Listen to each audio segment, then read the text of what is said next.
Hey guys, today we're going to be talking a bit about the general card design in Yu-Gi-Oh! So today we're talking about generic cards and non-generic cards.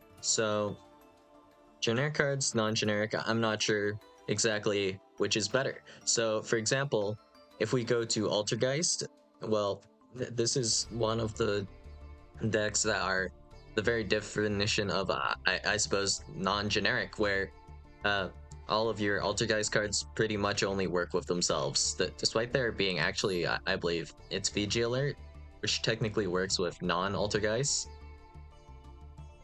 I think, was it this one? Target, no, it wasn't VG Alert. Maybe it was a different one. Was it this one? No. I think one of them had like some like generic link synergy. Was it Fiji Alert? When an Altergeist link monster's link summoned, you and target one other link monster on the field special summon this card. Zone that target points to. Also for the rest of this turn, that monster is also treated as an Altergeist monster. No, wait. Yeah, it was Fiji Alert. It can turn another another link monster into a Altergeist monster apparently, but which is yeah, I'm not sure how this is ever really useful, but yeah, it sure does that. And we have this disgusting effect, of course, on Multifaker, where instead of for the rest of the turn, we can't summon monsters except for Altergeist. We can only summon Altergeist that entire turn if we want to activate this effect, much like a branded fusion. So yeah, that's a very painful restriction. And also all of the link monsters here can only use Altergeist. It's not like at least one Altergeist or anything like that. It's just you must use Altergeist and nothing but Geist. Unlike if we go to, for example, something like a well, any of the Fallen of Albaz fusions. If we go look at I think maybe some of the Predaplants, maybe. Do any of these require Predaplants? Yeah, here we go. One Predaplant monster plus a Dark monster. But I mean, this kind of like archetype works a bit different, but general idea is that you'll only need maybe one guy actually from your archetype, and then any other monster or effect monster to make your link twos. That's kind of how it works nowadays, somewhat. Well, it really depends, but we're kind of getting a bit too homogenized here, is how I'm feeling with some of these cards. Especially with the links. It's just like,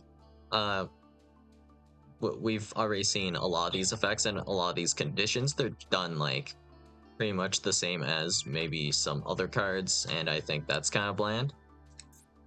But, you know, just a lot of these generics, they're not like super interesting in the sense that if they're too strong and too easy to make, then it's as if you're just fighting the same or playing against the same deck over and over again. So this was extremely notable, I think, when we were in like Hulk format originally at the start of this game. So oops, brain. So then the thing you would see even without Auroradon and Hulk together is that Hulk would somehow end on like Warlord Savage, and you would have Warlord Savage plus Hulk in some way, shape, or form, and then you would end up going from the Warlord Savage to a Baron, and that was like every rogue end board ever just ended on this end board for whatever reason. So Warlord Savage plus Hulk is the end board somehow, some way, and then Hulk will summon the Formula Synchron. You draw a card, and then we use the effective formula to quick synchro into Baron. Then we have the Baron Omni negate, and we would obviously do the effective synchro after we've used the Warlord Savage negate. And that would be it. That is pretty much every single rogue deck like 2 years ago. That's about how it feels anyways. And of course, this was probably the best thing you could be doing, and a lot of those like decks didn't have good support and whatnot. But yeah, every deck just became essentially a variation of I make Help, then I make Borload Savage plus Baron de Fleur Pass. And yeah, that's I guess on the, well, how would I put this? That would be one reason why printing too many generic cards is kind of just going to be problematic. So, generic cards aside, if we look at non-generics, we can have some success with non-generics. I don't really like decks that put out generic inboard monsters. I feel like that's pretty bland. So we'll go more into that later. But if we go ahead and take a look at DD, DD is a deck I like a lot because your end board consists of, your archetypes monsters, and it has a lock like Altergeist, but the cards are actually good, like not actually horrible and do pretty much nothing, and also act as garnets, just complete bricks you don't want to draw. You don't have many of those in DD. In fact, I'm pretty sure that there isn't a single card like that in DD as of currently. If you draw, for example, let's say I have one copy of Oblivion King Abyss Ragnarok, I can use the effect of Griffin to pop itself when I set this as a scale, and then I can scale the Oblivion King Abyss Ragnarok. So in this case, it would be better if I played 2 Ragnarok and I still had one in deck to just scale outright, I believe, but this is still fine. Not really problematic at all. My deck will at least still function. But yeah, DD ends on their boss monsters, despite being like very restrictive. DD cards mostly only working with DD cards. And Abyss King Gilgamesh locking you for the rest of the turn into DDs. Still pretty nice. Fun fact, their contract with the Swamp King allows you to summon any Fiend monster, or any Fiend Fusion monster. And if you're summoning specifically a DD Fusion monster, you can also banish monsters from your graveyard as material, so that is to say this effect is exclusive to that. But aside from that, this would be like a polymerization you'd be able to use every single turn, specifically if you're playing like deck that fusion summons fiends. Not that I know any decks like that, nothing really comes to mind. But yeah, all of your end board boss monsters, we have High Wave King Caesar, we have Deus Machinax, and the way those cards interact, they're kind of neat. And well, they're a bit situational, and you have decent coverage for a lot of options in general. So big fan of DD, not so much of a fan of this generic nonsense.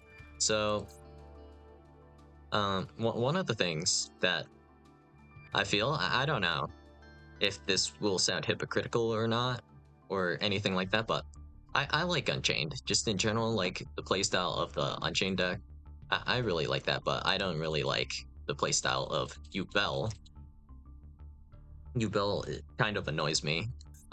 One of the reasons Yubel annoys me is that it's generic, doesn't lock you, and also it plays with the Unchained cards, but not in a way that really lets you utilize the Unchained cards. It's more like utilizing the Yubel cards, which is something I dislike. So a lot of the newer archetypes we're getting they just abuse generic cards essentially, and I just really dislike that, and I would like to see more archetypes kind of like DD, where we're using mostly archetypal cards. That's usually a thing I'm a fan of, unless like the restrictions like really bad and prevents you from playing the game altogether. Like for example, I guess Altergeist.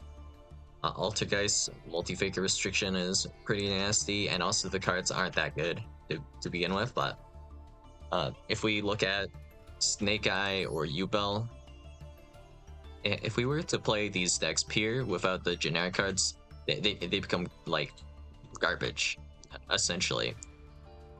But what we're looking at here is going to be like normal summon the Lotus. The Lotus grabs you the Nightmare Pain. You also special summon the Spirit of Yubel. You pop the Spirit of Yubel, searching Grave Squirmer. You grab Yubel, and then you end on Apollosa and the Unchained Soul of Rage. And the one or two cards you have that belong to Yubel are going to be the Nightmare Pain and Phantom of Yubel, which I am not a very big fan of. And yeah, that how many generics did we end on there? 2. And for some reason, like, I don't know why, Yama, for some reason, requires only Fiend monsters, and it requires 0 Unchained monsters. For some reason. No idea why. And honestly, it's good for like Unchained, but it's annoying when other decks start like abusing Unchained Soul Lord of Yama. So one of the things I really hate about certain cards being generically abused is when they were never meant to be abused by like said deck. So one of these examples, I guess, is just DD once again. So we have Deus Machinex here, or not Deus Machinex, we have Don King Kelly Yuga. So Kelly Yuga, in Archetype, when we're actually playing this in DD, it's not that problematic because there's no way for you to XYZ summon a Kelly Yuga on your opponent's turn. Like, reasonably, I don't think there is a good way to do this. So the decks that are actually good at summoning Kelly Yuga on your opponent's turn, they're not DD decks. So it might be something like Luna Light, the Kelly Yuga spam deck that uses the Fam Knight cards. So those types of decks, they were just abusing Duodon King Kelly Yuga, summoning it on your opponent's turn, preventing them from playing the game. But Kelly Yuga was never really designed to be summoned on your opponent's turn. So first off, like, if you were able to do so, you would have to hard open something that can XYZ summon on your opponent's turn. That was probably the intent. But you require 2 level 8 DD monsters to summon Kelly Yuga, so you're not even supposed to be able to summon Kelly Yuga without, like, if you're not playing DD, but for some reason, you know, we're able to summon Kelly Yuga off of Fam Knight's quick launch, and with the quick launch, we can summon Kelly Yuga on our opponent's turn. Or is it not called quick launch? No, wait, what was this called? Rank up magic launch. Oh, quick launch must be something else, if it exists at all. But this rank up magic here allows you to summon Kelly Yuga on your opponent's turn, and you also can do this without playing any DD cards, which is just disgusting. Is this realistically DDD's fault or Kelly Yuga's fault? I think not, because this card was just made to board break, and this isn't even that easy to get out, honestly. You need 2 level 8 DD monsters, which is fairly annoying and pretty telegraphed, so I don't think this is super unfair, right? And honestly, I think there's decent counterplay to this, and it does have these 2 kind of nice-ish effects here, where we can destroy all spell traps on the field. This destroys our own as well, and it also allows us to add back a Dark Contract spell trap in the graveyard. And this effect here is not hard once per turn or once per turn, is it? Neato. Not that we could really use it that well, right? And this also negates our own effects as well, right? Yeah. So Kelly Yuga would prevent our own cards from activating, aside from Kelly Yuga, as like a lingering floodgate on yourself, which I think is pretty cool conceptually. But I mean, yeah, not so cool when those Raid Raptor Fam Knight stacks bring this guy out. Yeah, not as cool. But somehow, some way, this is now generically possible to make, that despite it requiring 2 DD monsters for some reason. And also in archetype there is no like way to quick XYZ, so even more confusing and puzzling is how we're able to do this just randomly. But alright. There's clearly issues with like generic cards and non-generic cards just in general, but I do like in general the idea of placing a restriction on yourself in exchange for like a powerful effect. So one thing that you have to hate in Yu-Gi-Oh, like without doubt, has to be just floodgates in general. So like if we look at Vanity's Emptiness or something like that, this effect not problematic because you're just flipping this up after you've done whatever the prohibited action is. Well, there's two different types of floodgates, I guess, if we want to categorize it this way. We have the type where there is a forbidden action, and then we take that forbidden action before stopping ourselves and our opponent from being able to do said action. So this can be sending cards to the graveyard, so we can flip macro afterwards, activate Fissure. We can activate deck lockdown after we've done all of our searching. So things like that. And then they're the type of floodgates that don't affect us in general. So something like there can be only one, goes in match, rivalry. So those types of cards. Those will prevent, our opponent from doing an action, same way as like the first thing, but we genuinely don't care about the floodgate though. That's the difference in this case. So with something like a skill drain, if we're playing Eldlik, we just have nothing that will ever be negated by skill drain except for stuff in our extra deck that we might not need to access anyways. So yeah, that's about the two type of floodgates right there essentially.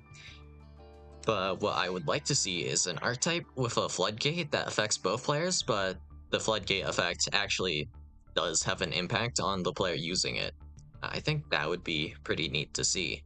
And even if it doesn't affect the other player necessarily, if the floodgate effect does negatively affect yourself, but you get a powerful kind of effect in return, that would be pretty neat, I think.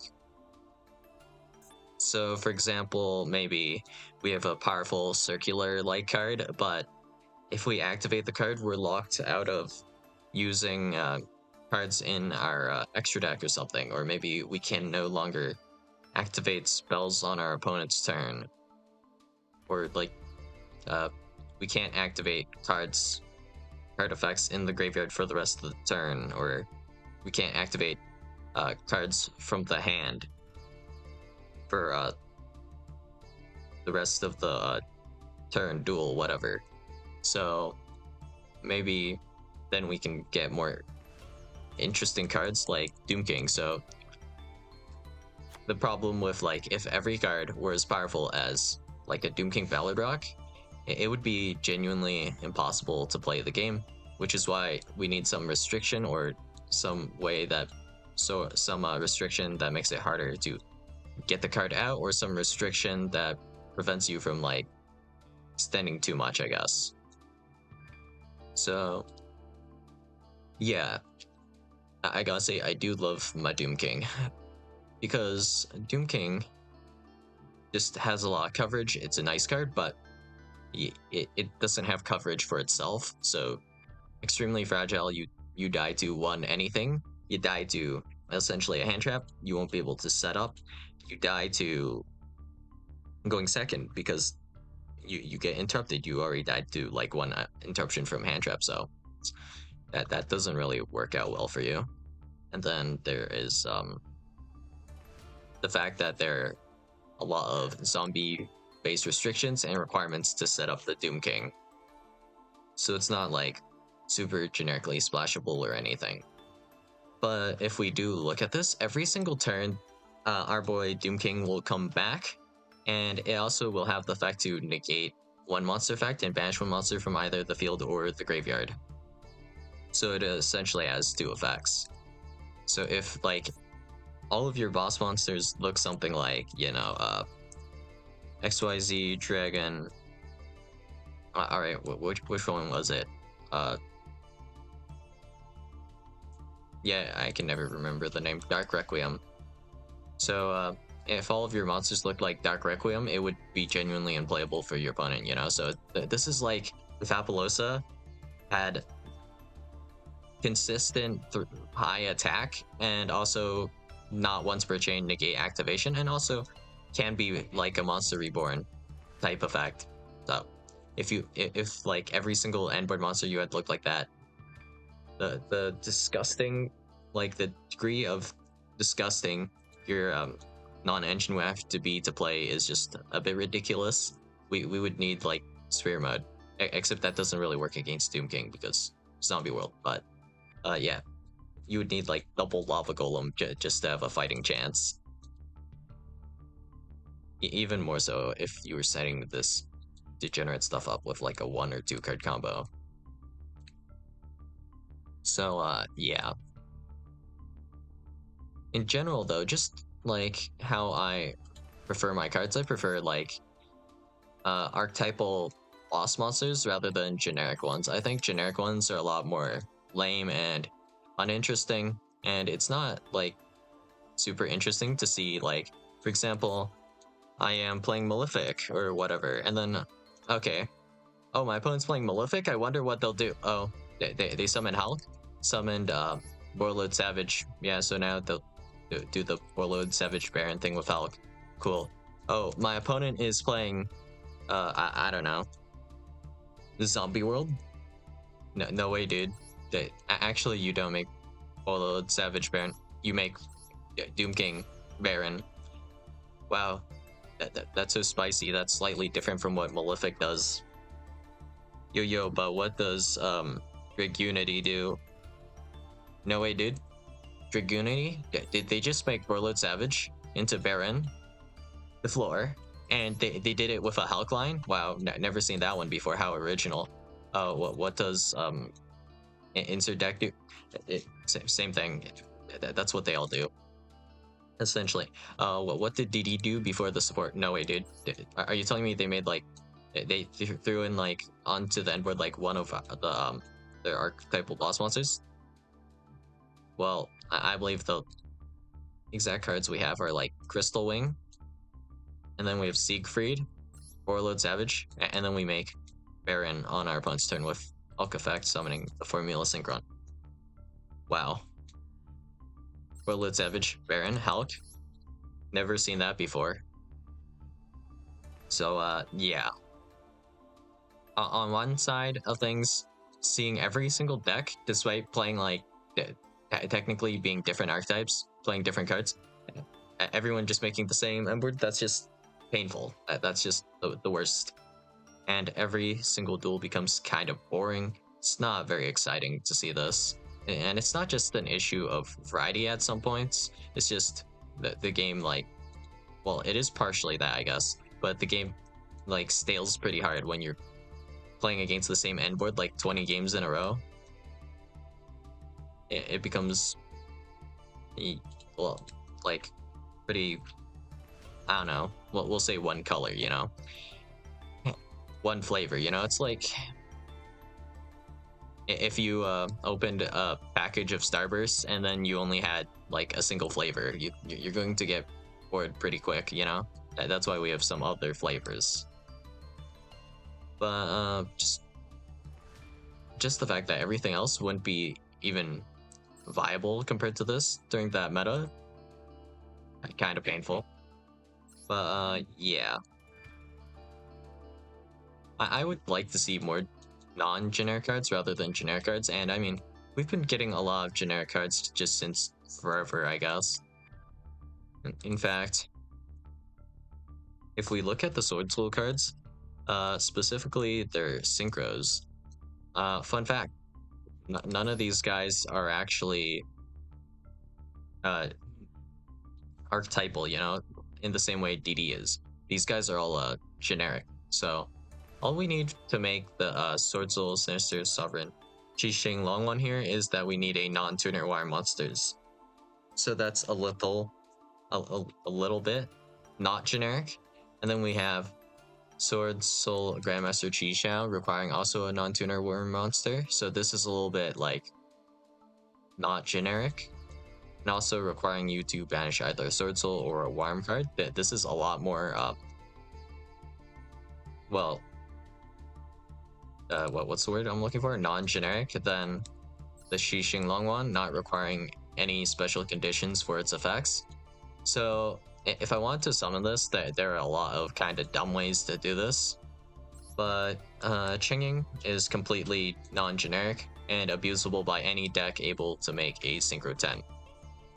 That or you could make something like a Brand of Floor. Whichever one is fine, honestly. But yeah, I can make this with any deck, essentially. And let's see. The Sinister Sovereign here. If we want a non-tuner Wire Monster, we can just make Reproducus change a guy to Wire.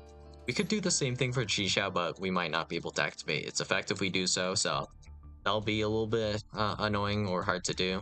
But if we want, I guess this tributes anything, right? Tribute one monster, quick effect, yeah.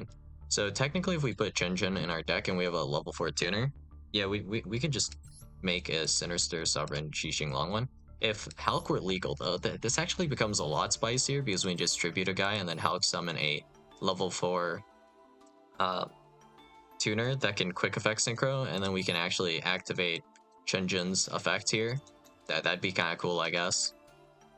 I don't really see a way you would quick synchro aside from like pretty much this exactly. But wait, hold up. Wait, we can play this in Centurion. If we Chunjun, we can trigger the field spell to do synchro summoning. Oh, that's kind of cool actually. And we can trigger Changying with this effect as well. If we were to just synchro into Changying, we can trigger Changying effect off of Auspice or Auspice. We can trigger both effects like this. And afterwards with Changying, we can trigger Changying whenever we negate with the Cosmic Blazar. So yeah, that's kind of cool actually, just a little bit.